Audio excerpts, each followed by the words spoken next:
খুব সহজ, প্রত্যেক শুক্রবার আমরা এটা করতে পারি।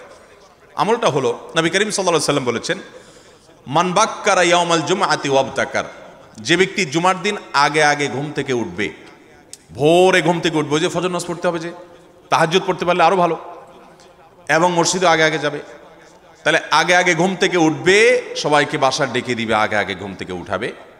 ওয়াগাসসালা ওয়াগতাসাল, ফরজ গোসল হলে ফরজ গোসল করবে, উত্তম রূপে গোসল করবে, ভালো করে গোসল করবে জুমার দিন। ওয়ামাশা ওয়ালাম ইয়ারকাব, জুমার নামাজের জন্য পায়ে হেঁটে মসজিদে যাবে, বাহনে চড়বে না। কেউ যদি মাজুর হয় সে বাহনে চড়লেও চলবে, কিন্তু সাধারণ যারা সুস্থ আছেন পায়ে হেঁটে মসজিদে যাবেন, বাহনে চড়লেন না। জুমার দিনের কথা, জুমার নামাজের কথা। ওয়াদানা মিনাল ইমামে ওয়ালাম ইয়ালগু, ইমামের কাছাকাছি গিয়ে বসবে, দূরে না, যত কাছে যেতে পারে, একদম সামনের কাতার ইমামের কাছাকাছি গিয়ে বসবে, কোনো অনর্থক কথা বলবে না, দুনিয়াবি কথা বলবে না, বেহুদি কাজ করবে না। ওখানে গিয়ে যতক্ষণ সময় পাবে জিকির, আজকার, তেলাওয়াত, তাসবিহ, দোয়া, রোনাজারি, কান্নাকাটি, বই পড়া, দিনী কাজ করা, এর মধ্যে সে কাটাবে নিজেকে। এই কয়েকটা কাজ যদি করে, তাহলে কাজ কয়টা হলো? আগে আগে ঘুম থেকে উঠা, ওই যে ফজর নামাজ জামাতের সাথে পড়া ইত্যাদি, গোসল করা উত্তম রূপে, আর পায়ে হেঁটে মসজিদে যাওয়া, বাহনে না চড়া।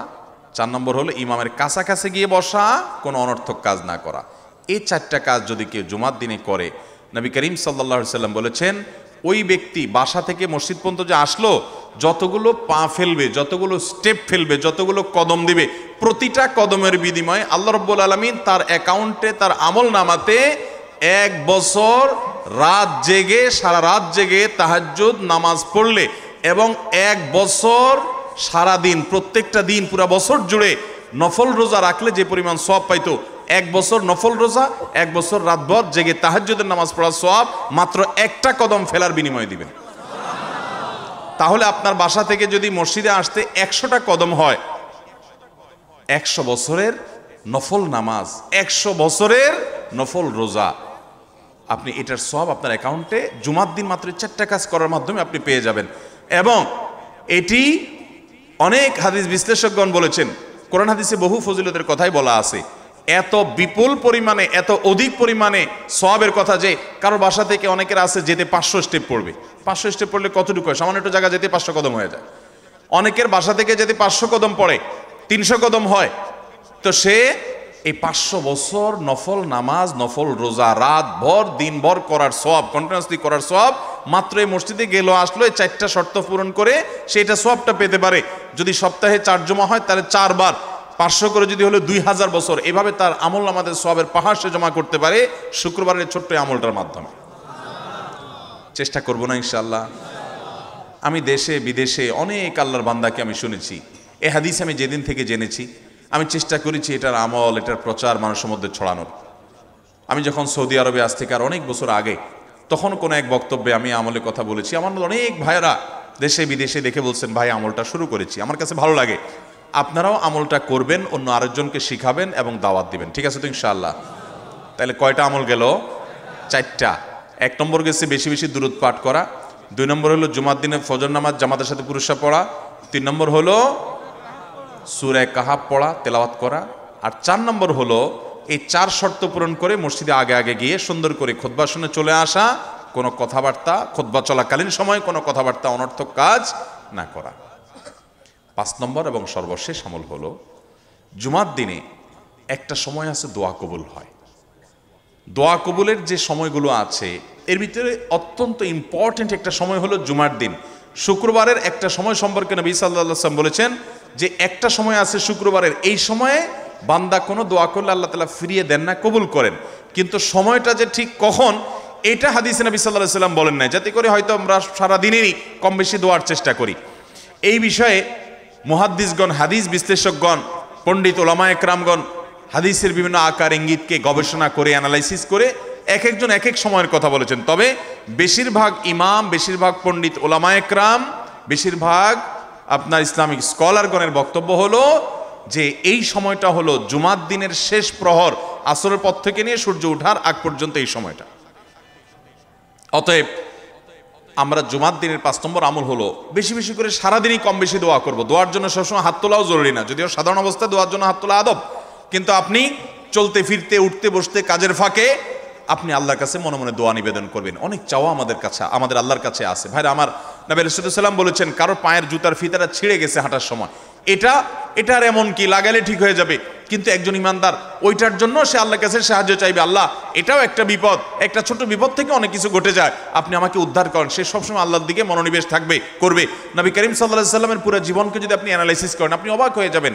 একটা বই আছে বাংলায়, বান্দার ডাকে আল্লাহর সাড়া, এটা বাংলা অনুবাদিত নাম। এই বইয়ের লেখক হলেন হিসনুল মুসলিমের যে রচয়িতা, উনি শেখ সাঈদ আল গাহতানি রহমতুল্লাহি আলাইহি। ওনার সোহবতে যাওয়ার, ওনার সান্নিধ্যে থাকার একাধিকবার খুব কাছাকাছি বসার সুযোগ আমার হয়েছে। সৌদি আরবের একজন বড় আলেম ছিলেন, দুনিয়া থেকে চলে গেছেন। তো ওনার লেখা বান্দার ডাকে আল্লাহর সাড়া, এই বইটা বেশ মোটা সোটা একটা বই। পুরোটা পড়বেন যে নবী করিম সাল্লাল্লাহু আলাইহি ওয়াসাল্লামের জীবনে যে কত রকমের দোয়া করতেন। আল্লাহ আজকার নাম একটা বই আছে ইমাম নববীর, এটাও বাংলা হয়ে গেছে অনুবাদ, আপনি পড়লে অবাক হয়ে যাবেন। ডক্টর খন্দকার আব্দুল্লাহ জাহাঙ্গীর রাহমাতুল্লাহ রাহে বেলায়েত একটা বই আছে দোয়া এবং জিকিরের, আপনি অবাক হবেন যে কি পরিমাণ দোয়া এবং জিকির নবী সাল্লাল্লাহু আলাইহি ওয়াসাল্লাম জীবনে পড়তেন। ঘুম থেকে উঠার সময় দোয়া আছে না নাই? এরপরে ঘুম থেকে উঠে যখন আপনি বাথরুমে যাবেন, দোয়া আছে না নাই? আবার টয়লেটে গেলেন, টয়লেট সেরে আসলেন, আপনি ওযু করবেন, ওযুর জন্য দোয়া আছে না নাই? বিসমিল্লাহ। এরপরে ওযু শেষ করলেন, কালিমায়ে শাহাদাত আছে না নাই? এরপরে আপনি যখন ঘর থেকে বের হয়ে মসজিদে যাবেন, বের হওয়ার দোয়া আছে। বের হয়ে আপনি মসজিদে যাচ্ছেন, যাই পথে পড়ার আলাদা দোয়া আছে। এরপরে আপনি মসজিদে প্রবেশ করবেন, তার জন্য দোয়া আছে। মসজিদে ঢুকার পরে মসজিদে ঢুকার নামাজ আছে। এরপরে মসজিদে নামাজ বন্দিগি ইবাদত জিকির করে বের হচ্ছেন, সেটার জন্য আবার দোয়া আছে। আবার আপনি যাচ্ছেন, কাজকর্মে যাচ্ছেন, বাজারে যাচ্ছেন, সেটার দোয়া আছে। স্ত্রী সহবাস করার সময় দোয়া আছে। দোয়া নাই, জিকির নাই, এমন কোনো মুহূর্তে ইমানদারের জীবনে থাকতে পারে না। নবী করিম সাল্লাল্লাহু আলাইহি ওয়াসাল্লাম এই পরিমাণ দোয়া করতেন। এই জন্য ভাইয়েরা, দোয়া যদি সবসময় করতে কষ্ট হয় হাত তুলতে, আপনি হাত তোলা ছাড়া শুক্রবারে দোয়া করেন, দোয়াটা অনেক বেশি করা দরকার। আমাদের কত জিনিস আল্লাহর কাছে চাইতে হয়, আমরা আল্লাহর কাছে চাই না।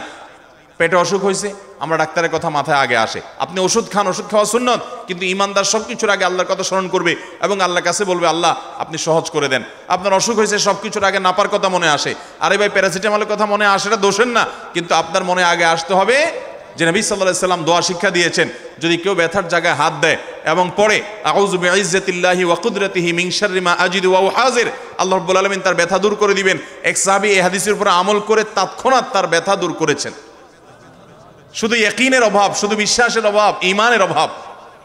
তাহলে আমাদের আল্লাহর দিকে মনোনিবেশ করতে হবে দোয়ার জন্য বেশি বেশি। তাহলে শুক্রবারে ৫ নম্বর আমল হলো বেশি বেশি কি করবো ইনশাআল্লাহ? দোয়া, বেশি বেশি দোয়া করবেন, উঠতে বসতে চলতে ফিরতে। বিশেষভাবে সূর্য ডুবার আগের যে সময়টা শুক্রবার, অর্থাৎ দিনের শেষ সময়টা, বিশেষভাবে আল্লাহ তাআলার কাছে দোয়া করব। ঠিক আছে তো ইনশাআল্লাহ? কয়টা আমল বললাম? 5টা আমল। 1, বেশি বেশি দুরুদ। 2, ফজর নামাজ জামাতের সাথে পড়া পুরুষরা, মহিলারা অক্তমতো পড়বেন, পুরুষদেরকে পাঠিয়ে দিবেন মসজিদে। 3, সূরা কাফ পড়বেন। 4, আগে ঘুম থেকে উঠে উত্তম রূপে গোসল করে মসজিদে আগে আগে গিয়ে পায়ে হেঁটে গিয়ে সামনে ইমাম সাহেবের কাছাকাছি গিয়ে বসা, অনর্থক কথা কাজ না করা, তেলাওয়াত জিকির আজকারের মশগুল থেকে নামাজটা পড়ে বের হয়ে আসা, এই কাজ। নাম্বার 5, দোয়া করা, বিশেষ করে দিনের শেষ প্রহরে। আমল করবো তো ইনশাআল্লাহ? মনে থাকবো তো ইনশাআল্লাহ?